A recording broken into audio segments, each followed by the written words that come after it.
అల్లూరు సీతారామరాజు జిల్లా హుకుంపేట మండలంలో face attendance విధానంపై గిరిజనులు ఆగ్రహం వ్యక్తం చేశారు.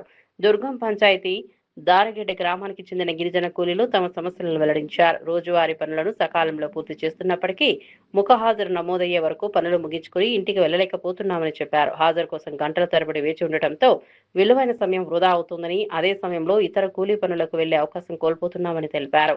ముఖ్యంగా మారుమూల గిరిజన ప్రాంతాల్లో నెట్వర్క్ సాంకేతిక సమస్యలు తలెత్తినప్పుడు హాజరు నమోదు మరింత ఆలస్యం అవుతుందని చెప్పారు. దీంతో తమకు సమయం, ఆదాయం రెండింటిలోనూ నష్టం జరుగుతోందని ఆవేదన వ్యక్తం చేశారు.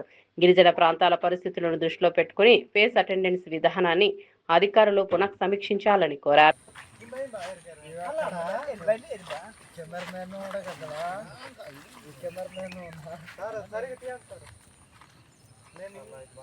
రాత్రిపూట చాలా కష్టాలు పడి వస్తున్నారు. గొడ్లు కాసి ఇటు వెళ్ళిన వాళ్ళు సెకండ్ ఫోటో గురించి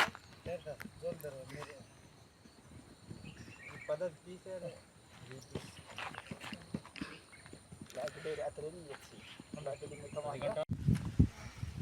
సార్.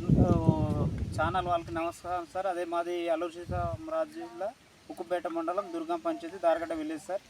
అదే విబీజీ రామ్ పని కింద చేస్తున్నాం. అంటే కూలీలతో పాటు మేటులు కూడా మేము ఇలా నెట్వర్క్ లేని సమయంలో కొంచెం ఇబ్బంది అయ్యి సిగ్నల్ లేక ఇక్కడ వచ్చి సెకండ్ ఫోటో గురించి వచ్చాం సార్. అది ఇప్పుడైతే రాత్రి కూడా 7 గంటల వరకు ఇక్కడ వెయిట్ చేస్తున్నాము. కూలీలతో పాటు మేట్లు కూడా చాలా ఇబ్బంది పడుతున్నాము. ఎందుకంటే ఈ విబీజీ రామ్ వచ్చేసి చాలా ఇబ్బంది పడుతున్నాము. ఎందుకంటే ఫస్ట్ ఫోటో తీసిన తర్వాత సెకండ్ ఫోటో కూడా తీయాలని శివ గారు ఫోన్ చేశారు సాయంత్రమే.